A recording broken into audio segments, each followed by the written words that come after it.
Greetings and welcome to Primate Conservation. My name is Jonathan O'Brien and I will be your instructor for this course.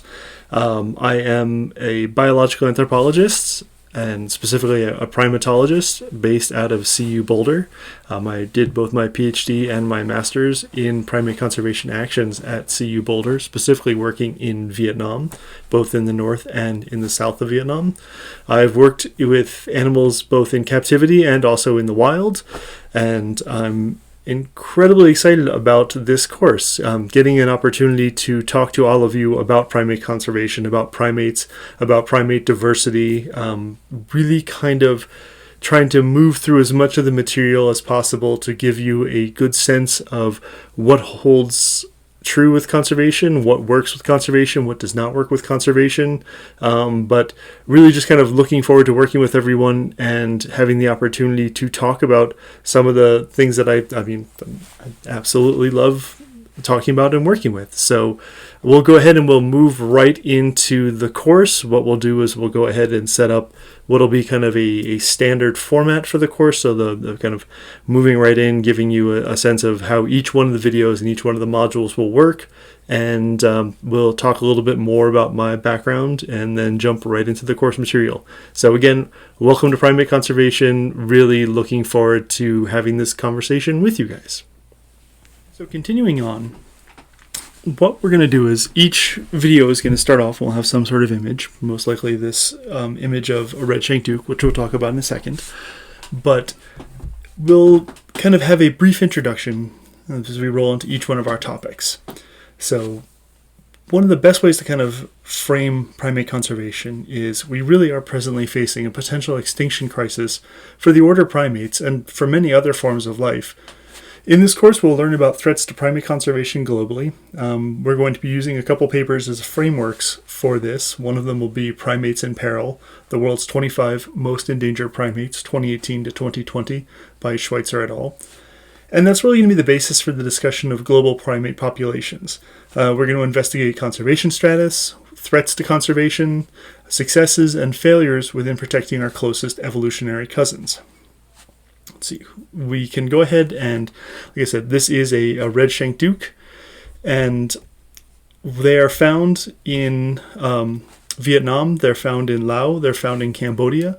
They are just an incredibly striking creature. So we'll talk about the dukes a little bit more when we get into a section on Vietnam, but it's an image that I love sharing with people because more often than not, it is a creature that not many people have seen. So just an absolutely beautiful creature that unfortunately is kind of in a dire conservation need. One of the other papers that we're going to be looking at is a paper by Estrada et al. Entitled Impending Extinction Crisis of the World's Primates, Why Primates Matter. And in that paper, they introduce and they start off that non-human primates are of central importance to tropical biodiversity and to many ecosystem functions, processes, and services. They are our closest living biological relatives, offering critical insights into human evolution, biology, and behavior, and playing important roles in the livelihoods, cultures, and religions of many societies. Unsustainable human activities are now the major force driving primate species to extinction. So with that in mind, we'll go ahead and we'll move on. The first thing that'll happen again is we'll have our video title, so our video introduction to it. So this really is not only an introduction to myself, but also an introduction to how the course will be structured for the rest of our time together. So this one is Instructor Introduction, and again, this is Primate Conservation with Jonathan O'Brien. So as we kind of started off with this, who is this guy? I've had a moment to introduce myself professionally. As I said, I am a biological anthropologist, an anthropologist at CU Boulder. My work has mostly been in primate ecology and primate conservation. I have a great interest in why things feed on what they do. Think of it as like just going to a salad bar or going to a buffet and kind of standing back and looking and going, man, why are people making the food choices that they do? So for my particular research, I did my master's at CU Boulder, and it was on captive work with red-shanked dukes, gray-shanked dukes, Delacour's langurs, Hatin langurs, and just those four species. Really kind of looking at food selection. I was able to take that information and expand the study, moving down to the south of Vietnam and working with a wild population of animals. So these are the black-shanked dukes. So there's a male on the left there, and then a female with an infant on the right. And really what I wanted to do again was to focus in on feeding selection. So really the question becomes, if these are leaf-eating monkeys and the forest is full of leaves, why would they ever bother to move? Why would they not just sit in one place and just gorge themselves on every single leaf in a tree and then move to the next tree? Well, it turns out that even trees of the same species at the same time of year can have very different chemical and physical properties for the leaves that they are producing. So wanted to see whether these animals were selecting based on higher or lower levels of protein, whether there were secondary compounds or toxins that they were trying to avoid. So really, what was driving these food selections? And just very briefly, what we did find is that there was some selection for protein, for higher levels of protein in the leaves that they were eating, but they weren't particularly perturbed by secondary compounds. So we joke that these guys really are kind of, the cows of the forest. And if you can look and see, that male has that big gray belly, so a big fermentation chamber, so they can just go ahead and scarf down a whole bunch of leaves and then just sit there kind of digesting away and letting their body, letting their morphology really kind of break up anything that's in those leaves. In addition to that, I also went through the forest and collected feces, so watched the animals feed, and then after they defecated, collecting the fecal remains. What's great about that is in Vietnamese, the word for feces is fun. So if nothing else, I could say that I was always going out to the forest to try to have fun, try to collect fun. What I was looking for within those collections was I was curious about what kind of parasite loads these animals had and whether they actually had any parasites. Did find that just about every sample contained some parasites, and this is a particular one that we had both pinworm eggs and then found some that had mature pinworms. So just another kind of interesting look at what was going on within the guts of these animals and what was going on within their ecologies. When I'm not out in the forest kind of chasing monkeys or teaching about primates and primate conservation, kind of do a bunch of random stuff. So one of the things that I like to do is I like to do medieval reenacting. So this is some friends and I, we had made all of our clothes, we made the skis, and we went out winter camping with no modern equipment. So just kind of a little bit of historical reenacting, just something we kind of like to go out and do for fun. In addition to going out, camping and skiing in the wintertime with no modern equipment. Also like to learn about different styles of fighting. So this is myself fighting another friend at a tournament. So I'm the guy on the right. And, go out and do this full contact, unchoreographed fighting. It's a great stress reliever and a great way to kind of connect with people, right? When I'm not doing that, my wife and I like to go out and go camping. So we're out, just kind of all over the U.S. and camped in a few other locations, but kind of an opportunity to get out into the woods and just rest and relax and enjoy being in nature, and also play a bunch of music. So bringing some drums out to sit out and hang out with friends. Aside from the camping and the medieval reenactment, in terms of pets, like we don't have cats or dogs, we have birds. So these are two of our birds, our two conures. So the one in the front is Floki and her sister Calliope, or Kali. Conures are absolutely wonderful and ridiculous little creatures, very, very social and love to kind of interact. We are part of their flock. And finally, even though I grew up in South Florida, just minutes from the beach, kind of avoided water just about my entire life, have recently taken up stand-up paddleboarding and just getting the opportunity to get out there and enjoy nature in one more varied way.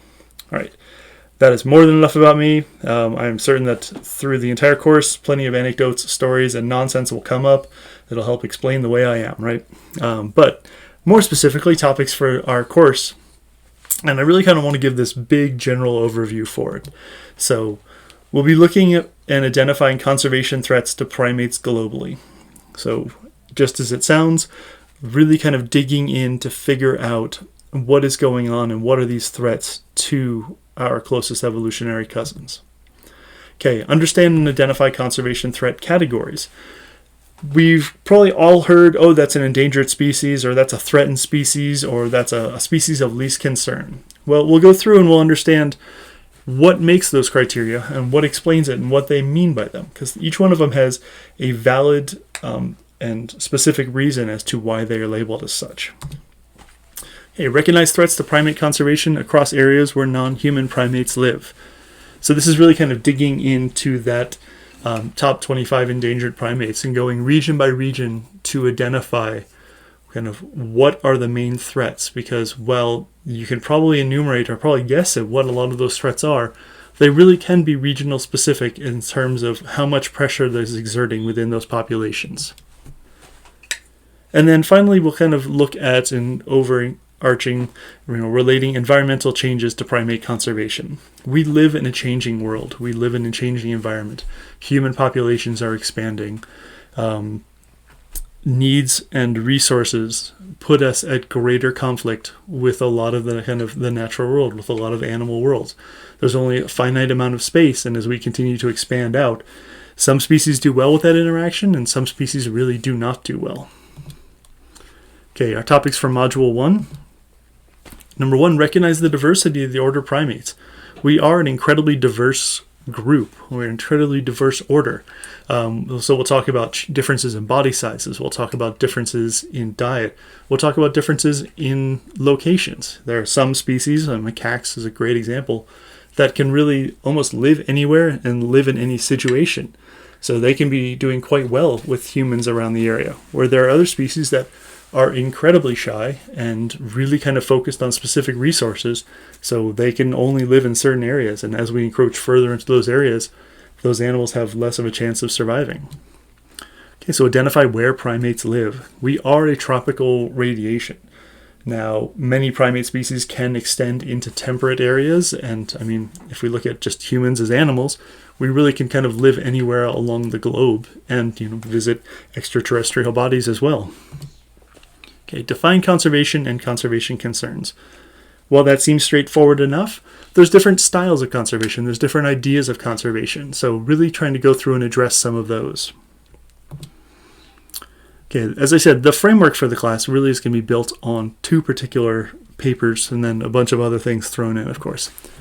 Number 1 is this impending extinction crisis of the world's primates. Why primates matter. So I started off today's video really kind of addressing the introduction from Estrada et al.